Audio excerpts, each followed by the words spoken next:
سوال ہیں. سوال تو انشاءاللہ روزانہ ہی ہوں گے. بتائیں کیا ہیں آج. ایک سوال ہے جو روا سے ایک دوست نے بھجوایا ہے. کہتے ہیں قرآن کریم میں یوں بیان ہوا ہے کہ جاعل الذین اتبعوک فوق الذین کفروا الی یوم القیامہ.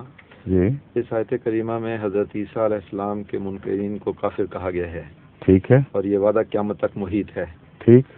اب اگر وہ دنیا میں آئے تو شریعت موسوی کی تمام دنیا میں اشاعت کریں گے. جی.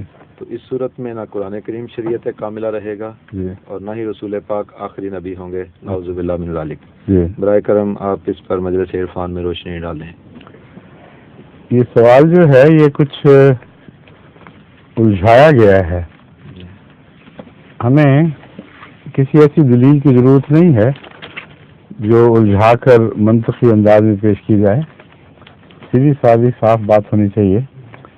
جو لوگ یہ مانتے ہیں کہ حضرت عیسیٰ علیہ السلام دوبارہ دنیا میں تشریف لائیں گے وہ یہ بھی تو مانتے ہیں کہ امت محمدیہ میں اتریں گے. امت محمدیہ کے ایک فرد بن کر امت محمدیہ میں ہی ایک امام کی حیثیت سے وہ دنیا کو اسلام کی طرف بلائیں گے. اس لیے ان پر حجت تمام کرنے کی خاطر اس دلیل کو تیرے رنگ میں پیش کیا گیا ہے. صرف اتنی بات اگر وہ کہتے تو درست تھی کہ قرآن کریم میں اللہ تعالیٰ فرماتا ہے حضرت عیسیٰ علیہ السلام کے متعلق کہ وہ رسولاً الی بنی اسرائیل، کہ وہ بنی اسرائیل کے رسول ہیں اور کسی کے نہیں. اور اس صورت میں اگر وہی ہیں جو دوبارہ آئیں گے تو قرآن کی آیت تو قائم رہے گی رسولاً الی بنی اسرائیل. یہ سوال اٹھا سکتے تھے جائز طور پر کہ امت محمدیہ میں سے کوئی اٹھ کر آگے سے کھڑا ہو جاتا اور کہتا کہ آپ کو تو قرآن فرما رہا ہے رسولاً الی بنی اسرائیل، اسرائیل کی طرف جائیے اور وہاں نبوت کریں. امت محمدیہ میں آپ کا کیا مقام ہے؟ اور قرآن کریم کی اس آیت کے ہوتے ہوئے آپ کو امت محمدیہ کی رہنمائی کرنے کا یا اس کی امامت کرانے کا کوئی حق نہیں ہے. یہ ایک سوال تھا جو واقعتاً اٹھ سکتا تھا، مگر امر واقعہ یہی ہے کہ جو مسلمان حضرت عیسیٰ علیہ السلام ہی کو کا دوبارہ اترنا تسلیم کرتے ہیں وہ کہتے ہیں کہ اس دفعہ جب وہ آئیں گے تو مسلمان ہو کر آئیں گے. اور اس حیثیت سے اس آیت کی موجودگی کا کوئی جواب دیں یا نہ دیں ان کے عقیدے میں تضاد نہیں ہے. جہاں تک عیسیٰ علیہ السلام کے آخری نبی ہونے کا تعلق ہے، غیر احمدی علماء اپنی تائید میں یہ ایک توجیہ پیش کرتے ہیں، اس کا ذکر بھی ضروری ہے. وہ کہتے ہیں کہ امت محمدیہ میں جب آئیں گے تو نبوت ان کو پہلے سے عطا کی ہوئی ہوگی، یعنی اپنی پہلی نبوت کو لے کر ہی آئیں گے، نئی نبوت میں ہی اترے گی،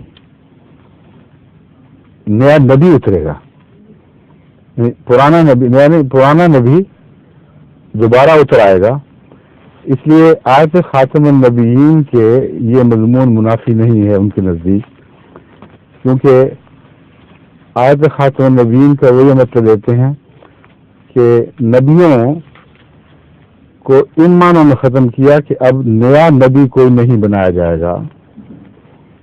اس توجیہ میں وہ پناہ ڈھونڈتے ہیں. یہ توجیہ پیش کرتے ہو اور اس کی کوئی دلیل دیتے کہ یہ توجیہ درست نہیں ہے تو یہ درست بات تھی، درست بات ہوتی، قابل قبول بات ہوتی.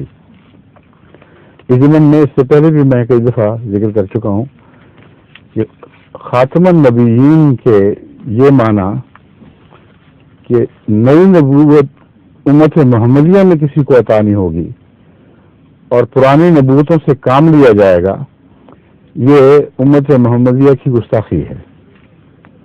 اور حضرت اقدس محمد مصطفیٰ صلی اللہ علیہ وسلم کی شان کو بڑھا کر بیان کرنے والی بات نہیں بلکہ اس شان پر حرف رکھنے والی بات ہے. اس کا مطلب یہ بنتا ہے کہ یہ علماء یہ تسلیم کر لیتے ہیں کہ نبی کی ضرورت ہے. یہ ہے اصل بنیادی بات، نبی کی ضرورت ہے یا نہیں. اگر ضرورت ہے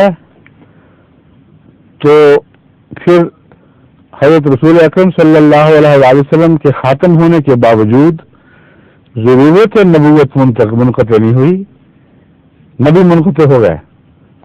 یعنی بیماری تو رہے گی نئے شافی پیدا نہیں ہو سکتے، نئے اطباء نہیں پیدا ہو سکتے، بیماریوں کو کھلی چھوٹی ہے، وہ بے شک پیدا ہوتی رہیں۔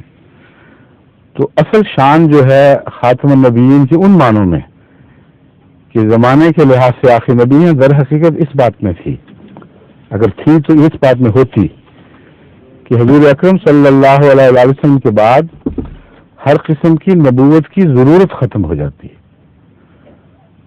اس کا مطلب ہے کہ آپ کی نبوت بغیر کسی انقطاع کے اپنے فیض کو قیامت تک اس طرح پہنچاتی رہے گی کہ کسی نبی کی ضرورت ہی پیش نہیں آئے گی۔ اگر ایسا ہو تو اس میں ایک حمد کا مقام ہے، ایک خوبی کی بات ہے جو اس پہلو سے انسان کو دکھائی دے سکتی ہے عقلاً، لیکن مسیح کا، پرانے مسیح کو سنبھال کر خدا کا رکھ لینا، تقریباً 2000 سال ہونے کو آئے، آسمان پر بٹھائے رکھنا کہ جب ضرورت پیش ہوگی، چونکہ میں نے نیا نہیں بنانا اس لیے پرانے کو ہی بھیج دوں گا، یہ تو ایسی بچگانہ بات ہے کہ کان کو دوسری طرف سے پکڑنا ضرور ہے۔ خدا تعالیٰ کیا اس بات پر قادر نہیں ہے کہ پیدا کر سکے؟ اگر ضرورت ہے تو پیدا کرنا خدا کی شان ہے، پیدا کرنے سے محرومی نہ خدا کی شان ہے نہ محمد مصطفیٰ صلی اللہ علیہ وسلم کی شان ہے۔ اس لیے اس مضمون کو کھول کر پیش کرنے کی ضرورت ہے۔ ہم جو سمجھتے ہیں وہ یہ ہے کہ حضرت اقدس محمد رسول اللہ کے بعد کوئی آزاد نبی نہیں آ سکتا، ضرورت رہے گی تو امت میں سے اللہ پیدا فرمائے گا، باہر سے لانے کی ضرورت نہیں۔ اب ان کے عقیدے کی مثال اس طرح پیش کی جا سکتی ہے کہ کسی کے گھر ڈاکہ پڑ جائے اور گھر والوں میں سے یہ فیصلہ ہو کہ کسی کو توفیق نہیں ہے کہ اس کا مقابلہ کر سکے، جس شان کا پہلوان چاہیے ڈاکے کے وقت اپنے گھر کے دفاع کے لیے، اس شان کا پہلوان گھر میں موجود نہیں، نہ ہو سکتا ہے۔ پرانا ایک پہلوان بچا کے رکھا جائے، اسے ہمسائے سے اٹھا کر اس گھر میں پہنچا دیا جائے اور کہا جائے دیکھو کیسی شان ہے کہ نبوت بند، یعنی ان معنوں میں یہ بات بنے گی، نبوت بند تھی، محمد رسول اللہ کی کو ضرورت تو پڑنی تھی اور پڑ گئی، خدا نے یہ کیا کہ چلو بند کر دی تھی تو میں پھر باہر سے لے آتا ہوں۔ یہ بچگانہ خیال شان مصطفی کو ظاہر نہیں کرتا، بلکہ حضرت اقدس محمد مصطفیٰ صلی اللہ علیہ وسلم کی توہین کرنے والا عقیدہ یہ خیال ہے۔ بس دوسرا سوال یہ اٹھتا ہے، آخری نبی والی بات جو انہوں نے کی ہے کہ عیسیٰ جب آئیں گے دوبارہ تو یہ بحث الگ ہے کہ پہلے بنے تھے یا بعد میں بنے تھے۔ یہ سوال ہے کہ حضرت محمد مصطفیٰ صلی اللہ علیہ وسلم کے وصال کے بعد دنیا آخری نبی کون سا دیکھے گی؟ جب ہم کسی کے آخری کی بحث کیا کرتے ہیں تو اس کی پیدائش سے نہیں کیا کرتے، کون سب سے بعد میں پیدا ہوا؟ حضرت صلی اللہ علیہ وسلم سے حضرت عیسیٰ علیہ السلام پیدا ہو گئے تھے، اور رسول اکرم صلی اللہ علیہ وسلم بعد میں پیدا ہوئے، اس لیے آخری کی بحث کے وقت پیدائش کی بات نہیں ہوا کرتی، یہ بات چلتی ہے بعد میں فوت کون ہوا ہے۔ کسی گھر میں کچھ بچہ پیدا ہوتا ہے، جوانی میں ہی یا بچپن ہی میں فوت ہو جاتا ہے اور وہ اس کے بعد زندہ رہتا ہے اور لمبی عمر پا کے مرتا ہے، تو کیا کہیں یہ آخری کون تھا؟ وہ بچہ جو پہلے پیدا ہوا تھا یا وہ باپ جو سب سے اس کے بہت بعد میں فوت ہوا ہے؟ آخری وہی ہے جو وفات کے لحاظ سے آخری ہوتا ہے۔ بس ان کے اس عقیدے پر اگر کوئی جائز عقلی اعتراض پڑتا ہے تو یہ پڑتا ہے کہ حضرت عیسیٰ علیہ السلام پہلے پیدا ہو گئے، پہلے نبوت مل گئی، لیکن حضرت محمد مصطفیٰ صلی اللہ علیہ وسلم بعد میں پیدا ہونے کے بعد حضرت عیسیٰ کی زندگی ہی میں اپنی نبوت کا دور یعنی زندگی کا نبوت کا دور ختم فرما کر حضرت باری کے حضور حاضر ہو گئے، رسول اپنے مولا کے حضور حاضر ہو گئے، اور ایک رسول زندہ رہا۔ 1400 سال ہو گئے ہیں ان کے عقیدے میں، اب تک وہ زندہ بیٹھا ہے۔ اس نے محمد صلی اللہ علیہ وسلم کو نعوذ باللہ پیدا ہوتے بھی دیکھا اور وفات پاتے بھی دیکھا۔ تو مورخ جب بات کرے گا تو وہ یہ کرے گا کہ آخری نبی جو دنیا سے گزرا ہے، آخری نبی جس کو دنیا نے نبوت کرتے دیکھا ہے، وہ عیسیٰ علیہ السلام تھے۔ یہ ایک نقطہ نظر ہے جس کو کھول کر عوام الناس کو بتانے کی ضرورت ہے۔ مولوی تو نہیں سمجھتے بات کو، ضد کر کے بیٹھے ہوئے ہیں، لیکن عامت المسلمین جو سادہ صاف ستھری عقل رکھتے ہیں ان کو یہ بات فوراً سمجھ آ جاتی ہے، آ جانی چاہیے۔ بس دوسرا سوال یہ ہے کہ حضور اکرم صلی اللہ علیہ وسلم کے بعد نبوت کرنے والا ایک شخص آیا جس نے نبوت کی۔ سوال یہ ہے کہ اگر امت میں سے پیدا ہو جاتا اور نبوت کرتا تو پھر کیا اعتراض تھا؟ جب ضرورت تھی تو اندر سے کیوں نہ پوری کر دی اللہ تعالیٰ نے؟ کیوں امت انفیوز سے محروم رہی؟ باہر سے لانے کی کیا ضرورت پیش آئی؟ اور پھر جب تمام گزشتہ بزرگ علماء ختم نبوت کا یہ معنی سمجھتے ہیں کہ امت محمدیہ سے باہر کسی دوسری شریعت والا نبی نہیں آئے گا، اور محمد رسول اللہ صلی اللہ علیہ وسلم سے غلامی سے فیض پا کر پیدا ہونے کی بجائے کسی اور کا فیض پا کر نبی نہیں بن سکتا۔ جب یہ کہا جاتا ہے تو کہتے ہیں اسی لیے اس کو پرانی امت سے نکال کر محمد رسول اللہ صلی اللہ علیہ وسلم کی امت میں شامل کیا جائے گا، وہ امتی ہوگا، غلام ہوگا، اس لیے اعتراض نہیں اٹھتا۔ تو ہم کہتے ہیں پھر بحث صرف اتنی ہے کہ امت میں سے پیدا ہوگا اور غلام ہوگا، یا باہر کی امت کی غلامی کو پرانے آقا سے کاٹا جائے گا، پرانی شریعت سے اس کو الگ کیا جائے گا اور امت محمدیہ میں ایک فرد بنا کر امت محمدیہ کا وجود بنایا جائے گا۔ بس صرف یہ ہے، ان دونوں میں سے کون سی بات بہتر دکھائی دیتی ہے، کون سی زیادہ معقول ہے؟ باہر سے لا کر امت میں داخل کرنا، یا امت محمدیہ میں محمد رسول اللہ کے فیض سے، آپ کی غلامی سے اس مرتبے کو پا جانا کہ خدا تعالیٰ امت محمدیہ کی اصلاح اور تجدید کے لیے اس شخص کو نبوت مبعوث فرمائے۔ اس میں معمولی سادہ دکھائی دینے والی بات ہے، یہ دوسرا عقیدہ جو حقیقت میں جماعت احمدیہ کا عقیدہ ہے، یہ زیادہ معقول، زیادہ مناسب، زیادہ شایان شان ہے۔ اس صورت میں محمد رسول اللہ صلی اللہ علیہ وسلم نبی گر بن جاتے ہیں، وہ بادشاہ نہیں رہتے، وہ شہنشاہ ہو جاتے ہیں، یعنی نبیوں کے بادشاہ۔ اب دیکھنے کی بات یہ ہے کہ جو نبی حضور اکرم صلی اللہ علیہ وسلم سے پہلے گزر گئے تھے وہ تو ویسے ہی فوت ہو چکے تھے، کیسے کہا گیا کہ ان کو رسول اللہ صلی اللہ علیہ وسلم نے ختم کر دیا؟ یہ بحث ہے جس کے بعد یہ بات مکمل ہوگی۔ اب سمجھ رہے ہیں نا بات جو میں بیان کر رہا ہوں؟ وہ یہ ہے کہ خاتم کے معنی اگر زمانے میں آخری کیا جائے تو اس کا رد تو میں کر چکا ہوں کہ رسول اکرم صلی اللہ علیہ وسلم کے بعد ایک ایسا نبی وہ کہتے ہیں زندہ رہا جو بعد میں آئے گا، اور زمانے کے لحاظ سے وہ آخری بن جائے گا۔ لیکن ایک اور پہلو سے اب میں گفتگو کر رہا ہوں کہ حضرت رسول اکرم صلی اللہ علیہ وسلم نے نبیوں کو کیسے ختم کیا۔ جتنے نبی تھے ان کے ختم کرنے کے دو ہی تصور ممکن ہیں، ایک یہ کہ وہ زندہ ہوں ان کو مار دیا جائے، دوسرا یہ کہ ان کا فیض ختم کر دیا جائے، فیض کے چشمے بند، اور سارا فیض محمد رسول اللہ کے سر چشمے سے جاری کیا جائے۔ تیسرا کوئی تصور نہیں۔ جہاں تک پہلے تصور کا تعلق ہے، جماعت احمدیہ زیادہ کامل یقین اور ایمان کے ساتھ اور بغیر استثناء کے اس بات کو تسلیم کرتی ہے کہ محمد رسول اللہ صلی اللہ علیہ وسلم کے بعد کوئی پرانا نبی زندہ نہیں رہا،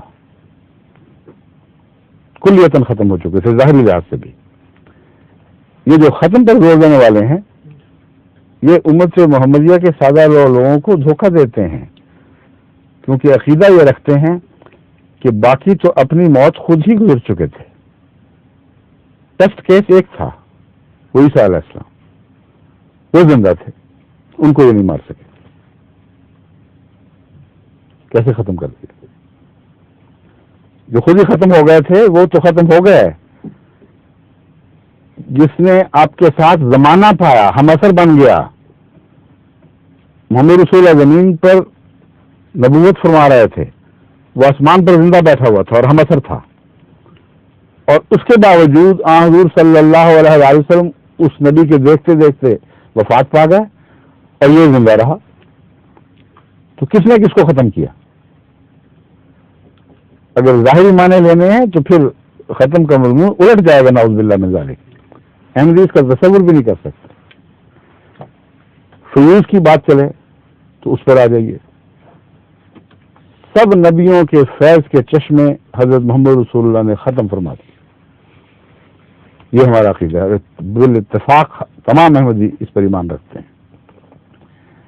ایک عیسیٰ علیہ السلام تھے، ان کا امکان تھا، تو ہم یہ کہتے ہیں کہ آیت خاتم کے بعد کسی نبی کا فیض جاری نہیں رہا، ایک ہی ہے یعنی محمد مصطفیٰ صلی اللہ علیہ وسلم جن کا فیض جاری رہا، اور مطلب یہ ہے کہ دوسروں کو ختم کیا، خود تو ختم نہیں ہو گیا۔ ان کے زمانے پر مہر لگی، اپنے زمانے پر تو مہر نہیں لگا دی، اپنا زمانہ اپنا فیض ہمیشہ جاری رہا۔ اور اس آیت، اس مضمون کی تائید میں ہم سورہ نساء کی آیت من یطع اللہ والرسول پیش کرتے ہیں کہ سب کے فیض ختم، محمد رسول اللہ کا فیض جاری۔ اب جو بھی اللہ کی اطاعت فرمائے کرے گا اور محمد رسول اللہ کی اطاعت کرے گا، فَأُولَٰئِکَ مَعَ الَّذِينَ أَنْعَمَ اللَّهُ عَلَيْهِمْ، اب یہی لوگ ہیں اور ان کے سوا کوئی نہیں جو انعام یافتہ کہلائیں گے۔ کون ہوں گے؟ من النبیین، نبیوں میں سے ہوں گے، والصدیقین، صدیقوں میں سے ہوں گے، شہداء میں سے ہوں گے، صالحین میں سے ہوں گے۔ چار ہی تو انعام کے مراتب ہیں، چاروں خمخانہ محمد صلی اللہ علیہ وسلم سے وابستہ کر دیے گئے، آپ ہی کے فیصلے جاری ہوئے۔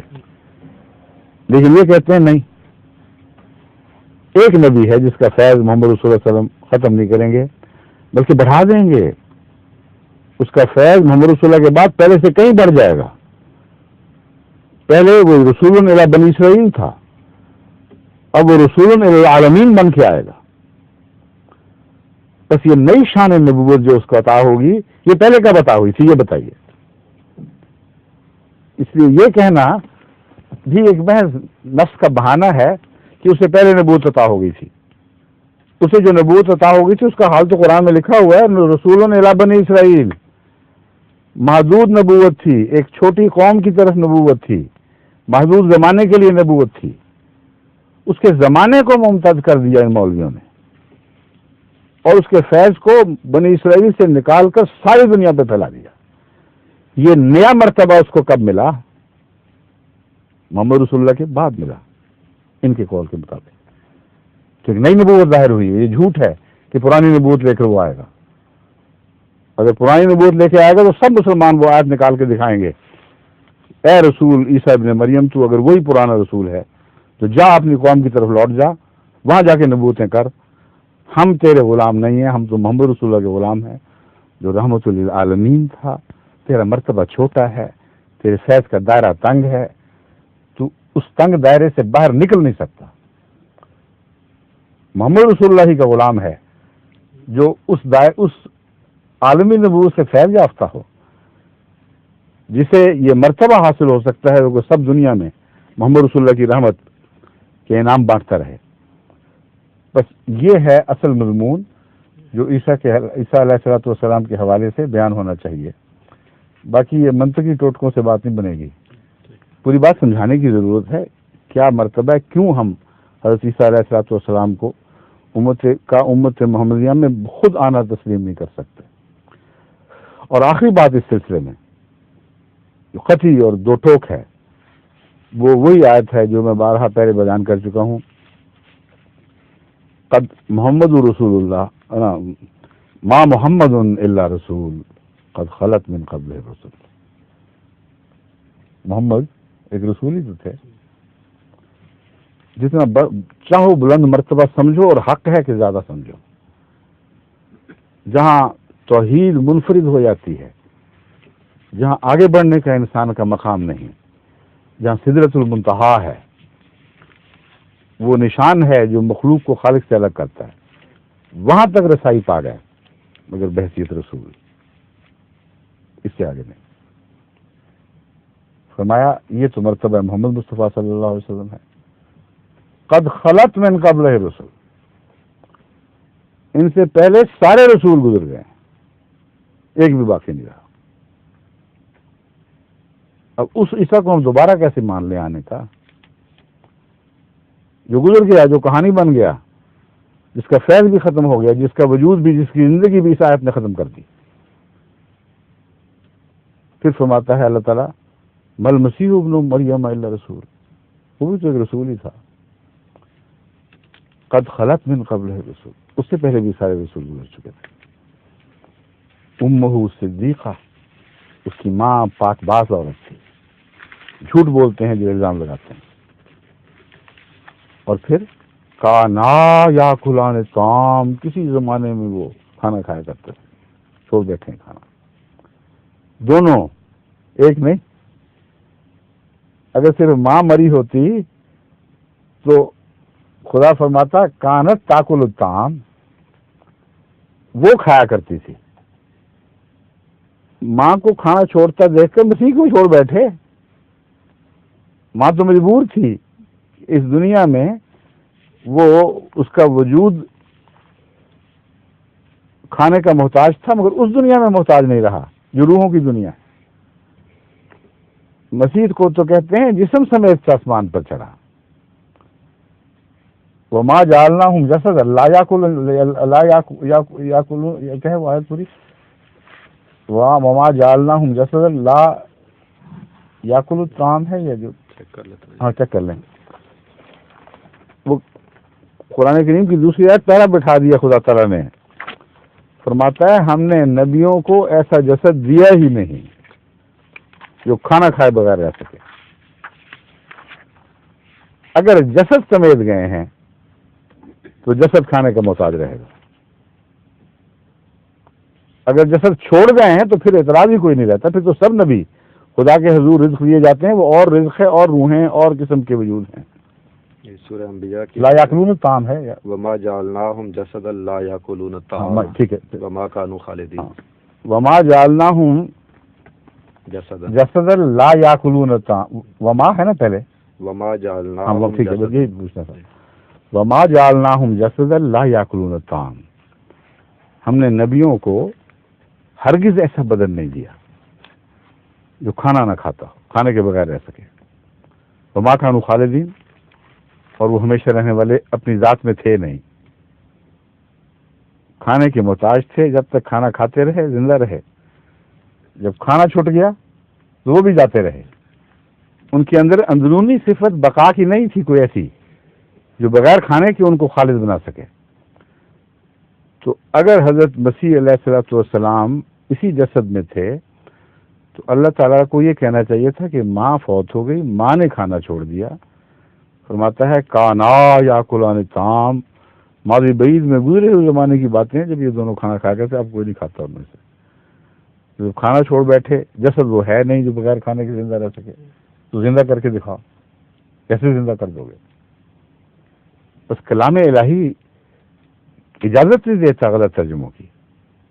ایک آیت کا دوسرا ترجمہ کرنے کی کوشش کریں، دوسری آیت تلوار سونت کے کھڑی ہو جاتی ہے کہ نہیں نکلنے دوں گی تمہیں. بس یہ دو آیات ہیں قد خلت من قبل رسل کے مضمون والی، جو عیسیٰ علیہ السلام اور حضرت محمد رسول اللہ صلی اللہ علیہ وسلم کے درمیان ہے، اور محمد رسول اللہ صلی اللہ علیہ وسلم سے پہلے کسی نبی کو زندہ نہیں چھوڑتی. ایک بھی نہیں ہے جو اللہ کے ان دو جری اللہ آیات سے بچ کے نکل سکتا ہو. اور جب وہ فوت ہی ہو گئے تو آئیں گے کہاں سے؟ پھر آسمان سے پھر کیسے اتریں گے؟ اب ایک دلیل ان کے پاس رہ جاتی ہے دلیل جو بھی ہے جس کو نام دلیل ہی رکھتے ہیں، کہ بات یہ ہے کہ حضرت عیسیٰ علیہ السلام کے متعلق رسول اللہ صلی اللہ علیہ وسلم نے بار بار فرمایا ہے کہ نزول فرمائے گا. کہتے ہیں اتنی حدیثیں ہم بیان کرتے ہیں، تم لوگوں کو ہوش نہیں آتی، دیکھتے نہیں. رسول اللہ صلی اللہ علیہ وسلم فرماتے ہیں نازل ہوگا نازل ہوگا نازل ہوگا، اور تم کہتے ہو کہ نازل نہیں ہوگا. ہم کب کہتے ہیں نازل نہیں ہوگا؟ ہم کہتے ہیں نازل ہوگا مگر ان معنوں میں جن میں قرآن اجازت دیتا ہے، ان معنوں میں نہیں جن میں تم نازل بناتے ہو. قرآن نازل نہیں ہوا؟ کوئی پوچھے ان مولویوں سے نازل ہوا کہ نہیں؟ کتاب کی صورت میں بلندیوں سے، ظاہری بلندیوں سے اترتا ہوا کبھی کسی نے دیکھا؟ یہی تو مطالبہ کرتے تھے وہ دشمن کہ تب مانیں گے قرآن کو اس طرح اتار کے دکھاؤ. جو نزول کا مولوی مانا کرتے ہیں یہی مانا ان کے ذہن میں تھا. تبھی کہتے تھے آسمان پہ چڑھو اترو کتاب لا کے دکھاؤ، ہم کہیں گے ٹھیک ہے، ہاتھ میں پکڑی ہو، یہ نزول ہے. اللہ تعالیٰ اس کو رد فرما دیتا ہے. اور کیا نازل ہوا؟ لوہا نازل ہوا. زمین سے نکالتے ہو، ساری دنیا لوہے کی محتاج ہے، اور نازل کہاں سے ہو رہا ہے؟ یہ کبھی لوہا برستا دیکھا ہے بارشوں میں؟ شیخ چلی کی کہانیوں میں گلگلے تو برسا کرتے تھے، مگر لوہا برسنے کا اس کو بھی خیال نہیں آیا. علماء نے لوہا برسا دیا. کہتے ہیں لفظ نزول ہے، یعنی کہتے تو نہیں اس طرح مگر بات یہی بنتی ہے کہ اگر نزول کا معنی جسم سمیت اترنا ہے تو پھر لوہا سارا آسمان سے اترتا ہے اور سیدھا زمین میں گھس جاتا ہے اور زمین سے نکالتے ہو. تو اگر نزول کا معنی وہی ہے جو قرآن نے لوہے کے تعلق میں کیا تو مسیح زمین میں دفن ہونا چاہیے، نہ کہ اوپر چڑھنا چاہیے. پھر اللہ تعالیٰ تو کسی مضمون کو خالی چھوڑتا ہی نہیں. ما لهذا الكتاب لا يغادر صغيرا ولا صغيرة ولا كبيرة الا احصاها. عجیب کتاب ہے قرآن، نہ چھوٹی چیز چھوڑتی ہے نہ بڑی چیز چھوڑتی ہے، مگر ہر ایک کو دائرے میں لیے ہوئے، ہر ایک کو احاطہ کیے ہوئے. اللہ تعالیٰ فرماتا ہے ہم نے انعام نازل فرمائے، یعنی اللہ تعالیٰ نے یہ چوپائے ہیں جن سے دودھ پیتے ہو، جن کا گوشت کھاتے ہو، جن کی کھالوں کے کپڑے بناتے ہو یا اور فائدے اٹھاتے ہو. اللہ فرماتا ہے ہم نے نازل کیے.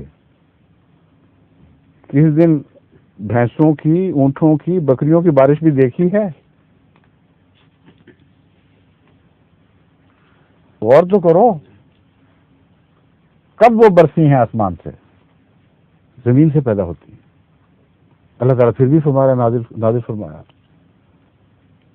اور سب سے آخری فیصلہ کن بات، نزول کا لفظ قرآن کریم میں تلاش کریں، حضرت نبیوں میں سے صرف محمد رسول اللہ ہیں جن کے لیے لفظ نزول استعمال ہوا ہے. قد انزل اللہ الیکم ذکر الرسول. خدا نے تم پر یہ ذکر محمد رسول اللہ نازل فرمایا ہے. مجسم ذکر الہی رسول. یہ لفظ نزول قرآن میں نبیوں میں سے محمد رسول اللہ صلی اللہ علیہ وآلہ وسلم کے سوا کسی کے متعلق استعمال نہیں ہوا. دھاتوں میں سے لوہے کے سوا کسی کے متعلق استعمال نہیں ہوا. جانوروں میں سے انعام یعنی دودھ دینے والے اور اپنا گوشت بنی نوع انسان کو کھلانے والے جانوروں کے سوا کسی کے لیے استعمال نہیں ہوا. تو نزول کا کیا مطلب نکلا؟ جسم سمیت آسمان سے اترنا. اتنا سا غور کرو. کیوں غور نہیں کرتے؟ ضد میں پڑ گئے ہو، خام کا بس بیس میں پڑے ہوئے گالیاں دینی ہیں بس مسیح موعود کو اور احمدیوں کو. سوچتے نہیں کہ قرآن کن کے ساتھ کھڑا ہے. قرآن کے ان مطالب پر غور کرو، قرآن کے استعمالات پر غور کرو، تو سوائے اس کے کوئی راہ نہیں بچتی کہ اللہ تعالیٰ نزول کا لفظ ان چیزوں کے لیے استعمال کرتا ہے جو اپنی نوع میں سب سے زیادہ فائدہ مند ہو. فیہ منافع للناس، ایسی چیز جس میں منافع ہو لوگوں کی. دھاتوں میں سے سب سے زیادہ نفع بخش کون سی دھات ہے؟ لوہے کے سوا ہے کوئی جس نے بنی نوع انسان کو اتنا فائدہ پہنچایا؟ اتنا زمانہ ترقی کر گیا مگر آج بھی لوہے کے بغیر بات نہیں بنتی. تو دھاتوں میں سب سے ممتاز، سب سے اعلیٰ، سب سے عرفہ کون ہے؟ لوہا. اور جانور کتنی قسم کے ہیں؟ سائنسدان کہتے ہیں کہ بے شمار حشرات الارض بھی اور دوسرے قسم کے جانور موجود ہیں، ان کی قسموں کا یہ احاطہ نہیں ہو سکتا.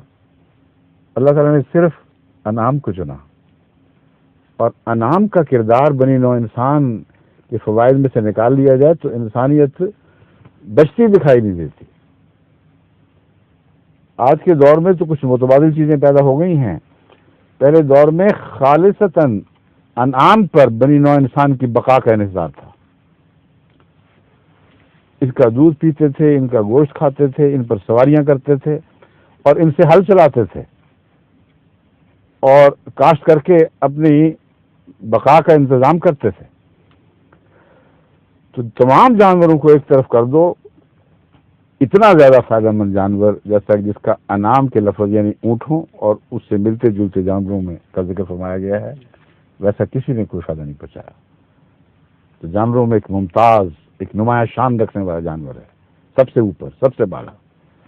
اللہ نے فرمایا ہم نے اس کو نازل کیا. اب نبیوں پہ آ جاؤ. سب سے بلند مرتبہ، سب سے عرفہ شان والا نبی کون تھا اور کون ہے؟ محمد رسول اللہ صلی اللہ علیہ وسلم. ان کے سوا کوئی نہیں. بس یہ غور کو نہیں کرتے قرآن کریم نے محمد رسول اللہ کے سوا کسی کے لیے، کسی نبی کے لیے نزول کا لفظ استعمال نہیں کیا. ایک ہی نبی ہے. آسمان سے ان معنوں میں نہیں اترا جن معنوں میں مولوی اتارتے ہیں. ان معنوں میں اترا کہ خالصتاً اللہ کی طرف سے تھا. اللہ کی رفتوں سے وہ زمین پر اترا ہے اور ان رفتوں کو اپنی ذات میں سمیٹے ہوئے اترا ہے. اور زمین پر رہتے ہوئے بھی سب سے زیادہ بلند مرتبہ تھا کیونکہ اس کو ذکر رسولہ فرمایا ہے. اگر خالی رسول کہا جاتا یوں لگتا ہے جیسے آدم کو جنت سے نکال کے نیچے پھینکا ہے. فرماتا ہے ذکر رسولہ اتارا ہے، جہاں بھی ہوگا یہ مجسم توحید باری تعالیٰ اور ذکر الہی ہوگا اور اس کی رفتیں کوئی نہیں چھین سکتا. زمین میں رہتے ہوئے بھی یہ آسمان کی رفتوں پر رہنے والا وجود ہے. یہ ہے معنی نزول کا. اب نزول کا معنی پڑھاؤں کیسے، کیا کریں؟ اور قرآن کے سوا اور کس طرح پڑھا سکتا ہوں؟ یہ پڑھتے نہیں، سنتے ہیں اور انسنی کر دیتے ہیں. ایسے کان نہیں ہیں جو سن کے دماغ تک بات پہنچا دیں. ایسی آنکھیں نہیں ہیں جو دیکھ کر اس پیغام کو دل میں پیوستہ کریں اور ذہن کے آخری گوشوں تک اسے سرایت کر دیں. یہ مشکل ہے. پھر کس طرح سے بحث چلے گی؟ بس اصل تو یہی ہے کہ خدا سے دعا کرنی چاہیے کہ وہی حاکم الحاکمین ہے، وہی سب سے بہتر فیصلہ کرنے والا ہے. امت محمدیہ کو براہ راست ہماری بات پہنچے اور وہ قرآن کو گواہ بنا دیں اور قرآن کو قاضی مقرر کر لیں. گواہ بھی قرآن ہو اور قاضی بھی قرآن ہو، پھر فیصلے ہوں گے. پھر چاہے خاتمیت کے معنی سمجھ لو، خواہ نزول کے معنی سمجھ لو، فیصلے وہی ہوں گے جو اللہ تعالیٰ نے مہدی دوراں کو سمجھائے اور جن کی قرآن پوری طرح سے تائید کرتا ہے. بس عیسیٰ علیہ الصلوۃ والسلام کے نزول والا قصہ بھی صاف ہو گیا. وہ آسمان سے جسم سمیت اترنے والے نہیں ہیں. بس محمد رسول اللہ نے اگر کسی نبی کے لیے نزول کا لفظ استعمال فرمایا عیسیٰ علیہ السلام ہے. وہ محمد رسول اللہ سے بڑھ کر تو نازل نہیں ہوئے. محمد رسول اللہ نے نزول کا لفظ قرآن سے سیکھ کر اس لیے استعمال فرمایا کہ آنے والا امام بہت انعام یافتہ ہوگا، اس سے بڑے فوائد وابستہ ہوں گے. اس لیے اس کے متعلق میں بھی یہ کہتا ہوں کہ وہ نازل ہوگا. اب جہاں تک ان کا یہ کہنے کا تعلق ہے کہ تم نے کہہ دیا نازل ہوگا، مگر ابن مریم کہہ رہے ہیں، یہ بھی مولوی کہتے ہیں کہ صاف لکھا ہے مسیح ابن مریم. اگر وہ مر گیا ہے جو تم کہتے ہو اور نزول کا مطلب ہے دنیا ہی میں پیدا ہونا مگر فائدے لے کر پیدا ہونا، تو ابن مریم کیوں کہا؟ بات یہ ہے کہ ابن مریم سے ہی تو مماثلت بنتی ہے. اگر پہلے مسیح سے مماثلت دینی ہے تو اس مسیح کی وضاحت ضروری ہے، اس کی تعین ضروری ہے. کس کا مثیل ہے؟ یہ ابن مریم کا مثیل ہے، اور پورے نام کا اطلاق کیے بغیر پوری مماثلت نہیں بنتی، مماثلت تامہ نہیں بنا کرتی. اور یہ جانتے ہیں، اچھی بلی سرفناو پڑھی ہوئی ہے، اچھی بلی علوم فصاحت و بلاغت کی کتابوں کے واقف ہیں. ان کو پتہ ہے کہ فصاحت و بلاغت میں یہ طے شدہ معاملہ ہے کہ اگر کسی کو یہ کہا جائے فلاں کی طرح ہے تو یہ ادنا مماثلت ہے. اگر کسی کو کہا جائے وہ ہے تو یہ زیادہ شان کی مماثلت ہے. اسی لیے آن حضرت صلی اللہ علیہ وآلہ وسلم کی جب کمال کی تعریف فرمائی گئی ہے تو اللہ کہا گیا ہے، اللہ کی طرح نہیں کہا گیا. کلّا ہے نہیں، لیسا کا مثل عیش ہے، اس جیسا تو ہے ہی کوئی نہیں. تو اللہ کن معنوں میں؟ اس مماثلت میں کہ خدا کی صفات اس نے اپنا لی. ما رمیت اذ رمیت ولکن اللہ رما. اے محمد تو نے مٹھی نہیں چلائی صلی اللہ علیہ وآلہ وسلم جب تو نے چلائی، ولکن اللہ رما، اللہ نے چلائی. تو یہ کیوں نہیں کہا کہ اللہ کی طرح تو نے چلائی؟ انما یبایعون اللہ، وہ لوگ جو درخت کے نیچے تیری بیعت کر رہے ہیں، اللہ فرماتا ہے اللہ کی بیعت کر رہے تھے. اور خوب کھول کر فرمایا ید اللہ فوق ایدیہم، یہ اللہ کا ہاتھ تھا جو ان کے ہاتھ پر تھا، اللہ کی طرح نہیں فرمایا. تو جب کمپلیمنٹ کمال کا دینا ہو، جب یہ بتانا ہو کہ اتنا اس نے اپنے آپ کو کھو دیا کہ گویا وہی بن گیا، تو پھر کا کے لفظ سارے بیچ میں چھوڑ جاتے ہیں، سب فاصلے بیٹھ جاتے ہیں، اور بہنیں وہ کہا جاتا ہے. اب دیکھ لیجئے یہ مولوی بھی اگر کسی کو سخاوت میں بہت بڑا کر کے دکھانا چاہیں تو یہ نہیں کہیں گے کہ حاتم طائی کی طرح ہے، کہیں گے وہ حاتم طائی ہے. کسی کی بہت تعریف کرنی ہو ڈرامہ نگار کی تو یہ نہیں کہیں گے شیکسپیئر کی طرح ہے یا آغا کشمیری کی طرح ہے. کیا نام تھا ان کا؟ آغا کشمیری جو تھے، اور شورج نہیں، دوسرے جو آغا حسن کشمیری جو بھی تھے، ان کا وہ ڈرامہ نگار اردو کے بہت بلند پایا تھے. ان کو بعض لوگ کہتے ہیں یہ شیکسپیئر ہے، مشرق کا شیکسپیئر ہے. کسی کو پہلوان کو بہت بڑھا کر دکھانا ہو تو کیا کہتے ہیں؟ یہ رستم ہے. رستم کی طرح نہیں، رستم ہے. گاما پہلوان، نام گاما، کہتے ہیں رستم زمان. رستم کیوں کہتے ہیں اس کو؟ بنیادی بات سمجھنے کی لیے ہے، چابی میں تمہیں پکڑاتا ہوں، اس سے سارا مفہوم سمجھ آ جائے گا. اگر کوئی شخص فوت ہو چکا ہو اور اس کا نام ذاتی نام لیا جائے تو مراد ہمیشہ مماثلت تامہ کے لیے مماثلت تامہ ہوتی ہے.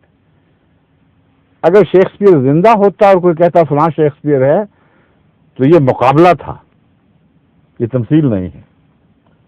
اگر رستم زندہ ہوتا اور کہا جاتا فلاں رستم ہے تو رستم اس کو مارنے کے لیے سب سے پہلے آگے نکلتا. ساری چابی مرنے نہ مرنے کے اندر ہے، اس کے فیصلے میں ہے. آج کل کے علماء جب مسیح کی زندگی ثابت نہیں کر سکتے تو گھبراتے ہیں، بھاگتے ہیں، کہتے ہیں چھوڑو اس کی ضرورت ہی نہیں ہے، کوئی فرق نہیں پڑتا. عرب علماء تو اکثر مانی بیٹھے ہیں، مگر پوچھو تو کہتے ہیں کیا ضرورت ہے اہمیت کی. مودودی صاحب بھی چھوڑو اس مسئلے کو. چھوڑیں کیسے؟ اسی لیے تو فیصلہ کرنا ہے سارا. اگر مر گیا تو مسیح آئے گا، اگر زندہ ہے تو وہی آئے گا. پھر کیا حق ہے کسی کا کہ میں مسیح جیسا ہوں اس لیے میں آ گیا. بس فیصلہ کو نامور اس بات میں ہے کہ مسیح زندہ ہے، یہ فوت ہو چکا، اور ہم ثابت کرتے ہیں مسیح مر چکا ہے. اس لیے محمد رسول اللہ کا کسی کو مسیح کا نام دینا ثابت کرتا ہے کہ پرانا مسیح نہیں، پرانے مسیح کا مثیل ہوگا. بس یہ ہے وہ فیصلہ کن بحث. وہ باقی پھر سے انشاءاللہ اگلا سوال کوئی ہے تو پیش کریں.